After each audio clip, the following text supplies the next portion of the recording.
Vladimir Putin atualizou a doutrina russa e autorizou o uso de armas nucleares como resposta a ataques da Ucrânia.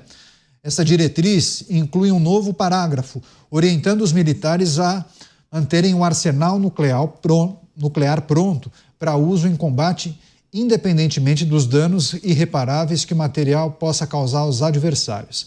A orientação de Putin é uma reação à decisão dos Estados Unidos de autorizar a Ucrânia a utilizar esses mísseis de longo alcance que foram fornecidos pelos norte-americanos. Na ocasião, o Kremlin disse que a decisão é imprudente e perigosa e que a Rússia vai responder a qualquer ataque. Você, Luiz Felipe Dávila. Dávila, a gente precisa conectar também a decisão do governo norte-americano, a decisão de Joe Biden de fornecer esses mísseis de longo alcance à Ucrânia. Joe Biden, em fim de mandato, autoriza o envio desses armamentos e agora essa atualização no regramento russo para a utilização de armas nucleares.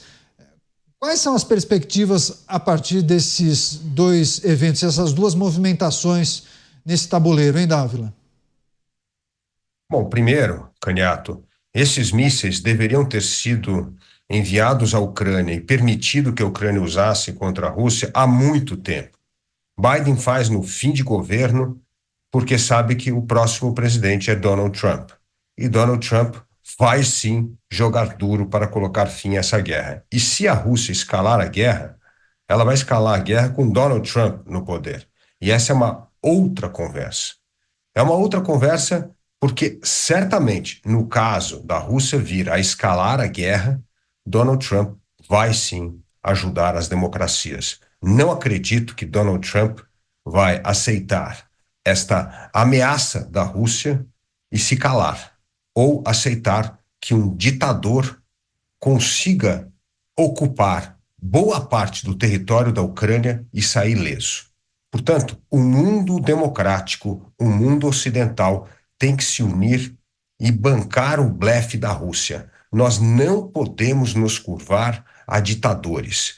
Toda vez na história que o mundo livre se curvou a ditadores, acabou em tragédia, acabou em guerras, tanto na Primeira como na Segunda Guerra Mundial. Por isso, nós não podemos se curvar a essas ameaças da Rússia. É preciso se preparar para o pior, mas não podemos recuar. Não podemos rifar um país como a Ucrânia, não podemos abandonar um país como a Ucrânia, porque a Rússia disse que vai usar armas nucleares. Mas eu tenho certeza de que isso é muito mais blefe do que verdade, porque do outro lado, na cadeira do poder nos Estados Unidos, estará, a partir do dia 20 de janeiro, Donald Trump. E eu não acho que Trump vai aceitar o blefe de um ditador que queira, no fundo, derrotar a democracia e a ordem internacional que surgiu depois da Segunda Guerra Mundial. Agora, tem um ator fundamental nesse jogo, que é a China. A China é o poder que pode segurar a Rússia. Hoje, a Rússia depende integralmente da China. Portanto, outro que pode entrar nesse jogo diplomático para frear essa insanidade da Rússia é a China. Chegou a hora de termos uma conversa de adulto entre as grandes potências para frear o ditador que parece que está entrando no estado máximo de insanidade. Se é blefe ou não, Mota, eu tenho visto muitos analistas internacionais, inclusive fora do Brasil, com perspectivas muito catastróficas para esse posicionamento da Rússia. Vladimir Putin atualizando essa doutrina, esse regramento para a utilização de armas nucleares. Enfim, dadas as circunstâncias e os últimos acontecimentos, o que a gente precisa considerar, Mota? Bom, no apagar das luzes do seu governo, Joe Biden resolveu mexer uma peça importante nesse xadrez da política internacional. Os Estados Unidos permitiram que a Ucrânia utilize mísseis de longo alcance para ataques dentro do interior da Rússia. Na minha opinião, essa autorização deve ter sido precedida de muita discussão sobre possíveis cenários.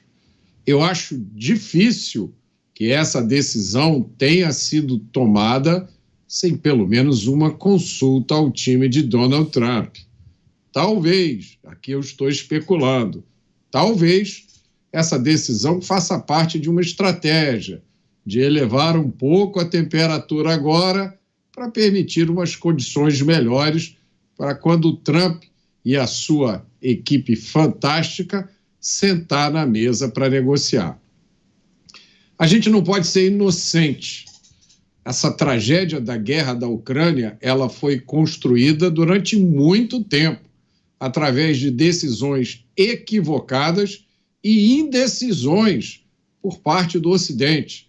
Putin deu muitos sinais do que ele estava planejando fazer. Ele só foi adiante porque ele sentiu que as condições eram adequadas.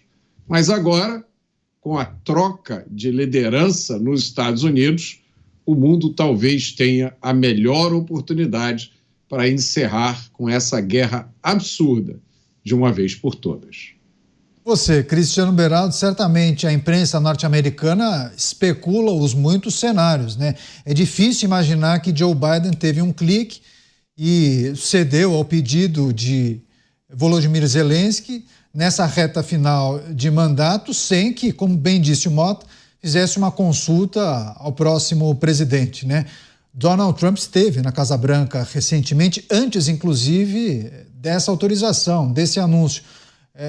O que a imprensa norte-americana tem destacado? Quais são as suas análises a respeito dessa decisão e, principalmente, esse posicionamento do Putin mais recentemente, Beraldo? Não, certamente não foi durante aquela caminhada pela floresta amazônica que o Biden teve essa luz de tomar a decisão de dar o próximo passo para fortalecer a Ucrânia nessa guerra contra a Rússia. Isso faz parte de um processo que hoje resulta de uma série de decisões equivocadas do próprio Estados Unidos durante o governo Biden. A situação foi se agravando, e o Mota tem muita razão no que ele disse, a situação foi se agravando conforme a Ucrânia, sob a liderança de Zelensky, foi se posicionando para entrar na OTAN sem tomar as devidas cautelas. E aí, obviamente, a gente precisa lembrar a nossa audiência, existe uma resistência muito grande da Ucrânia, isso era público, para que a Ucrânia não entrasse na OTAN, porque representaria um risco a mais para a Rússia, e a Rússia vinha deixando claro que não queria. E a Ucrânia foi escalando essa tensão até que, percebendo o governo fraco de Joe Biden, a Rússia toma a decisão de invadir determinados territórios da Ucrânia, e aí começa a guerra.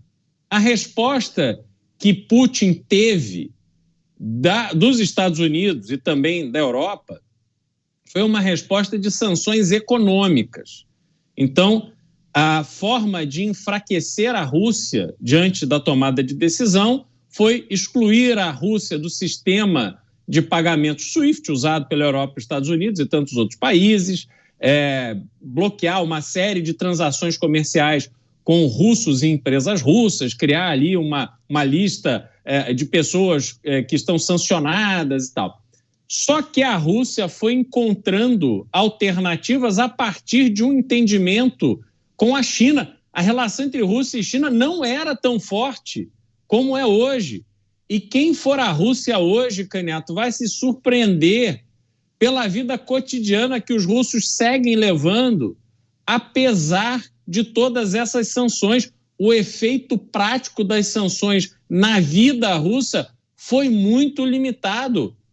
Putin continua com alianças extremamente importantes com a Índia, com a China, com Emirados Árabes e tantos outros países que vivem se equilibrando entre a relação com os Estados Unidos e a relação com China e Rússia. Então, a estratégia americana não deu certo. E, provavelmente, essa é uma esse cenário que está sendo estabelecido agora, nesse apagar das luzes do governo Biden, já tem muito mais a ver com os próximos passos que serão dados para acabar com essa guerra a partir da posse de Donald Trump, do que com uma realidade em que seguirá essa mesma toada dos Estados Unidos financiando, ajudando a Ucrânia a travar uma guerra que é extremamente difícil. Então, vamos observar, mas teremos cenas dos próximos capítulos aí, Canhato. Sem dúvida alguma. Agora, a produção, inclusive, destacou há pouco, viu, Dávila, que a Rússia disse que está reagindo a essa movimentação dos Estados Unidos por conta, claro, do fornecimento das armas, mas, na verdade, os Estados Unidos disseram que esse tipo de movimentação, a cessão desse tipo de armamento, é uma resposta pela entrada de soldados norte-coreanos no conflito. Agora, os Estados Unidos também faz uma leitura de que o fornecimento dessas armas pode sim forçar Vladimir Putin a aceitar um acordo de paz. Está no horizonte isso? Você acha que é uma estratégia, inclusive algo que foi tratado, discutido a quatro mãos, Joe Biden e Donald Trump, Dávila? Não há dúvida, Canhato, que escalar a guerra é hoje uma estratégia dos dois lados, da Ucrânia e da Rússia, para se chegar a um acordo melhor. Na verdade, a Rússia vem aumentando a intensidade dos seus ataques na Ucrânia justamente para melhorar a sua posição negocial.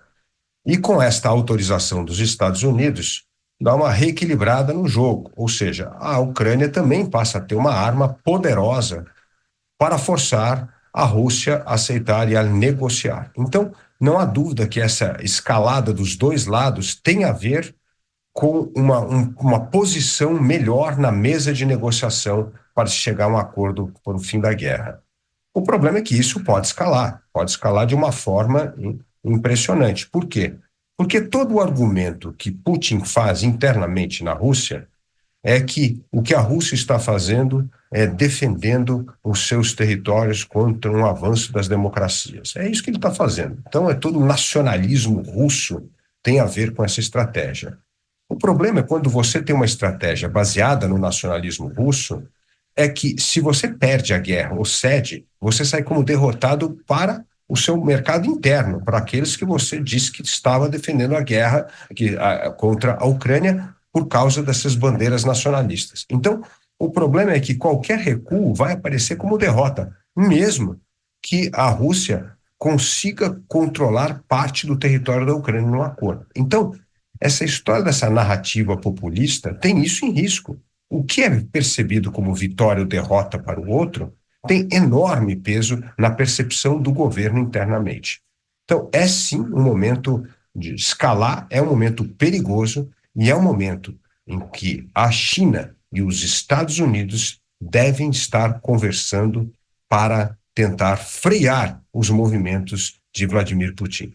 É assim que nós podemos ter uma saída honrosa na guerra para ambos os lados e não mergulhar numa tragédia.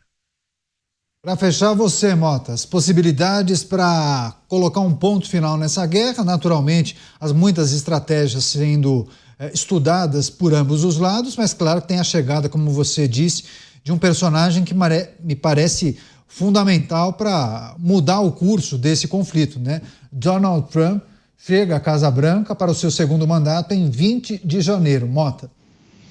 E chega muito bem acompanhado, chega com um Dream Team, Canhato. Eu acho que talvez o Ocidente nunca tenha visto uma equipe do calibre da equipe que Donald Trump está trazendo junto com ele. E o destaque, eu acho que a gente vai falar ainda sobre isso, né? Lógico, Elon Musk, mas há vários outros nomes. Eu acho que essa é a melhor aposta, Canhato.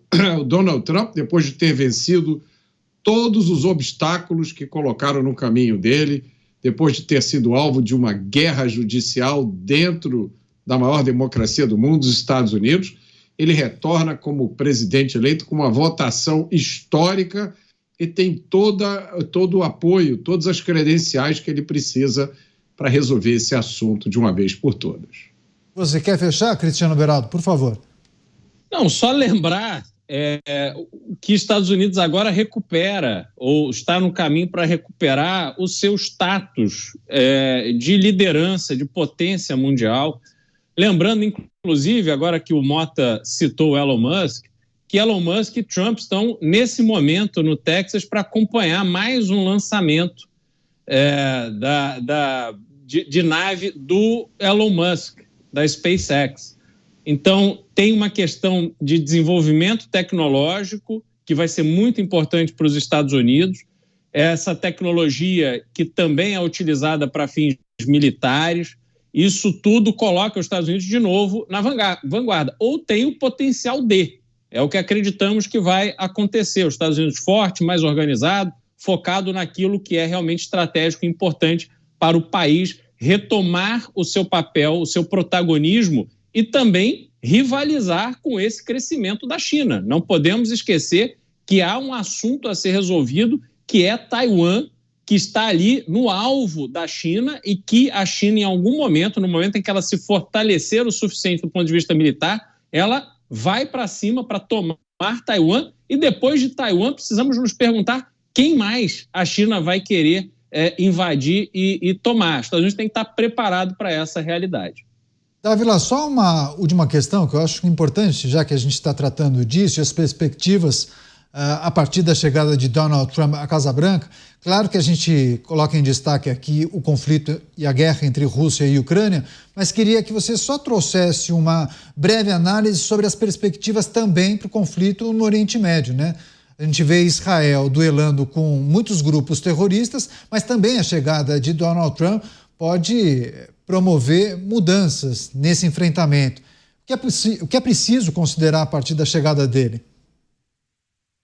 A chegada dele, não é à toa que o Líbano e o Hamas já estão dizendo que querem acertar um acordo de paz com Israel rapidamente, porque sabem que, na verdade, a chegada de Donald Trump é sim carta branca para Israel continuar os seus ataques, principalmente no Irã, e para acabar com Hezbollah e Hamas. Ou seja, isso vai também intensificar a guerra no Oriente Médio, não há dúvida. Agora, o mais importante é qual é a atitude dos Estados Unidos em relação ao Irã. E aí podem até ter operações militares casadas, Estados Unidos com Israel contra o Irã. O Irã é o grande fornecedor culpado da instabilidade no Oriente Médio. É o Irã que financia Hamas, é o Irã que financia Hezbollah e é o Irã que está construindo ou querendo construir um arsenal nuclear que coloca em risco o Oriente Médio. E é preciso jogar duro. Eu digo, é preciso jogar duro com a Rússia e é preciso jogar duro com o Irã. O mundo livre e democrático não pode tolerar ditadores que criam instabilidade, seja na Europa ou seja no Oriente Médio. Programa Os Pingos nos Is, em destaque, a autorização de Vladimir Putin para se utilizar armas nucleares, ameaçando naturalmente Estados Unidos e Ucrânia. A gente vai seguir acompanhando essas movimentações. Qualquer novidade em primeira mão aqui na programação da Jovem Pan News.